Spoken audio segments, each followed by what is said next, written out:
Hi friends, পশ্চিমবঙ্গে অঙ্গনওয়াড়ি কর্মী নিয়োগের নিউ রিকোয়ারমেন্ট বিজ্ঞপ্তি প্রকাশিত হলো 2024-এ। পশ্চিমবঙ্গ সরকার শিশু বিকাশ প্রকল্পে আধিকারিকরণ বিষ্ণুপুর 2 সুসংগত শিশু বিকাশ সেবা প্রকল্প থেকে নোটিশটি পাবলিশ করা হয়েছে দক্ষিণ 24 পরগনা জেলা থেকে। বাঁদিকে দেখো নোটিশ নাম্বার শো করছে, ডান দিকে ডেটেড তোমাদের 16/7/2024 থেকে নোটিশটি পাবলিশ হয়েছে। আচ্ছা, বিজ্ঞপ্তি অনুসারে জানানো যাচ্ছে যে বিষ্ণুপুর 2 সুসংগত শিশু বিকাশ সেবা প্রকল্পের আধিকারিকরণ সহায়িকা পদ থেকে অঙ্গনওয়াড়ি কর্মী পদে পদোন্নতির জন্য কেবলমাত্র বিষ্ণুপুর 2 সুসংগত শিশু বিকাশ সেবা প্রকল্পে যে সকল সহায়িকা ন্যূনতম 5 বছর কর্মরত ছিলেন অঙ্গনওয়াড়ি সহায়িকা পদে তাদেরই পদোন্নতির জন্য এই নোটিশটি পাবলিশ করা হয়েছে। অর্থাৎ তোমাদের অঙ্গনওয়াড়ি সহায়িকা থেকে অঙ্গনওয়াড়ি কর্মীর জন্য পদোন্নতির জন্যই কিন্তু এই নোটিশটি পাবলিশ করা হয়েছে।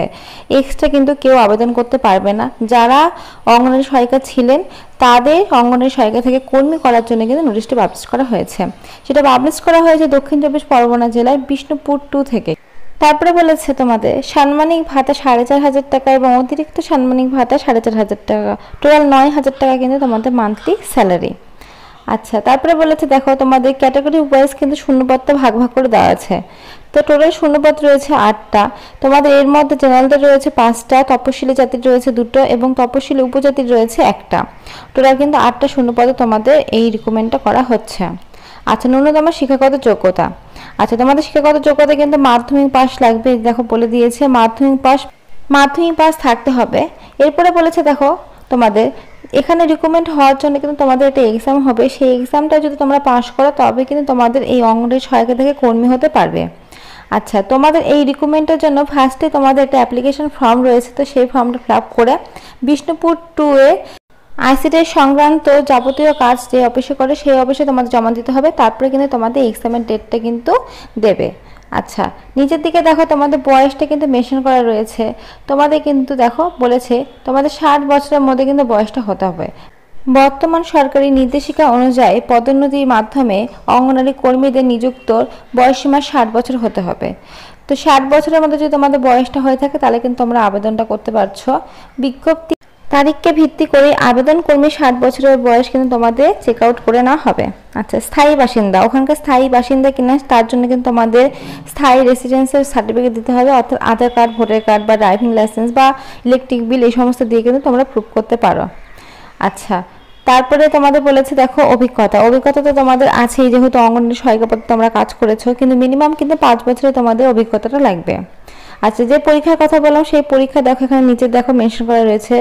তোমাদের দেখো বলে দিয়েছে গণিত থেকে থাকবে 10 নাম্বার, তারপরে পুষ্টি, জনস্বাস্থ্য, নারী সামাজিক অবস্থানের উপর থাকবে 10 নাম্বার, তারপরে ইংরেজি ভাষা থেকে থাকবে 10 নাম্বার এবং তোমাদের বলেছে সাধারণ জ্ঞানের পোর্শন থেকে থাকবে 5 নাম্বার। টোটাল কিন্তু 35 নাম্বারে তোমাদের লিখিত পরীক্ষা হবে এবং বাকি 10 নাম্বার তোমাদের দেওয়া হবে এতদিন যে তোমরা কর্মরত ছিলে তার উপর ডিপেন্ড করে, এবং 5 নাম্বার কিন্তু মৌখিক পরীক্ষা হবে।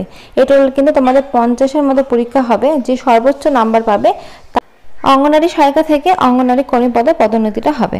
আচ্ছা, এরপরে বলেছে দেখো তোমাদের এখানে আবেদন করার জন্য ফার্স্টে তোমাদের তো বলে দিলাম একটা অ্যাপ্লিকেশন ফর্ম লাগবে। তো সেই ফর্মটা আমি ডিসক্রিপশন দিয়ে রাখবো, তোমরা চাইলে সেখান থেকে কিন্তু নিয়ে কিন্তু ফর্ম ফিল আপটা করতে পারো। আর লাস্টে তোমাদের রয়েছে কিন্তু 5 তারিখ পর্যন্ত, অর্থাৎ আগস্ট মাসের 5 তারিখ পর্যন্ত কিন্তু তোমরা এই অ্যাপ্লাইটা করতে পারবে। আচ্ছা, ফার্স্টে তোমাদের বলে রাখি যে তোমাদের কিন্তু সুন্দরভাবে ফর্ম ফিল আপটা করতে হবে এবং ফর্ম ফিল আপ করার পরে তোমাদের যে ঠিকানায় পাঠাতে হবে সেই ঠিকানাটা আমি এখন বলে দেবো তোমাদেরকে। বিষ্ণুপুর 2 যেখানে আইসিটি সংক্রান্ত যাবতীয় কাজ হয় সেই অফিসে কিন্তু তোমাদের জমা দিতে হবে। আচ্ছা, তোমাদের কিন্তু এটা পোস্টের মাধ্যমে পাঠালে হবে না, তোমাদের নিজে গিয়ে কিন্তু দিয়ে আসতে হবে, এখানে কিন্তু বলে দিয়েছে। আর এই ফর্মের মধ্যে তোমাদের কিন্তু যে ফর্মটা সুন্দরভাবে ফিল আপ করবে সেই ফর্মটা তোমাদের যাবতীয় ডকুমেন্টস, তোমাদের ছবি সমস্ত কিছু দিয়ে কিন্তু তোমরা ওই ঠিকানায় অর্থাৎ নিয়ে গিয়ে জমা দিয়ে আসবে। তাহলে কিন্তু পুরো প্রসেসটা তোমাদের কমপ্লিট হয়ে যাবে। তো চলো কি কি ডকুমেন্টস তোমাদের লাগবে সেই বিষয়টা এখন বলে দিই। এখানে দেখো ফার্স্টে তোমাদের বলেছে কিন্তু ছবি লাগবে পাসপোর্ট সাইজে। তারপরে তোমাদের বলেছে দেখো তোমাদের যে স্থায়ী রেসিডেন্স কিনা সেখানকার তোমাদের কিন্তু স্থায়ী প্রমাণপত্র দিতে হবে। তারপর তোমাদের যেটা বার্থ সার্টিফিকেট অর্থাৎ এজ প্রুফের জন্য বার্থ সার্টিফিকেট, কাস্টে কার্ড থাকলে সেটা দিবে। তো এইভাবে এখানে যে কটা লেখা আছে সমস্ত ডকুমেন্টস দিয়ে কিন্তু তোমাদেরকে ফর্মটা ওখানে গিয়ে জমা দিয়ে আসতে হবে। আর ফর্মটা যেন নির্ভুলভাবে জমা হয়, অর্থাৎ কোনো ভুলভ্রান্তি থাকলে বা কোনো ডকুমেন্ট সাবমিট করেছো সেটা মিলছে না অরিজিনালের সঙ্গে, তাহলে কিন্তু সেই ক্ষেত্রে ফর্মটা রিজেক্ট করে দেওয়া হবে। তাই দেখে শুনে খুব ভালোভাবে কিন্তু তোমরা ফর্মটা জমা দিয়ে আসবে। এখানে পুরো ডিটেলসটা কিন্তু মেনশন করা রয়েছে, তো দেখে নিও তোমরা ভালো করে। তো চলো এবার ফর্মটা দেখিয়ে দিই। আচ্ছা, এই হচ্ছে অ্যাপ্লিকেশন ফর্ম। এই ফর্মটা তোমাদের সুন্দরভাবে ফিল আপ করতে হবে। ডান দিকে একটা ছবি লাগাতে হবে, অল ডকুমেন্টস অ্যাটাচ করে নিচে সই করে কিন্তু তোমরা একটা খামের মধ্যে ভর্তি করে, যে ঠিকানায় বললাম বিষ্ণুপুর 2 এর যেখানে আইসিটি সংক্রান্ত যাবতীয় কাজ করা হয় সেখানে গিয়ে কিন্তু জমা দিয়ে আসবে। লাস্ট ডেট রয়েছে তোমাদের 5 তারিখ পর্যন্ত। অঙ্গনারী সহায়িকা থেকে অঙ্গনারী কর্মী পদে পদোন্নতির জন্য। তো তোমরা কিন্তু দিয়ে আসতে পারো এই ফর্মটি। যারা যারা বিষ্ণুপুর 2 থেকে এই ভিডিওটা দেখছো তাদের জন্য কিন্তু সুবর্ণ সুযোগ, এবং যারা বাকি জেলা থেকে দেখছো তাদের খুব তাড়াতাড়ি কিন্তু ছেড়ে দেবে। যখনই ছাড়বে তখনই ভিডিওর মাধ্যমে তোমাদের সাথে আমি সেটা শেয়ার করব। তাই চ্যানেলটা অবশ্যই সাবস্ক্রাইব করে রাখো, পাশে থাকা বেল আইকনটি বাজিয়ে রাখো, তাহলে প্রত্যেকটি নোটিফিকেশন তোমাদের কাছে খুব তাড়াতাড়ি পৌঁছে যাবে।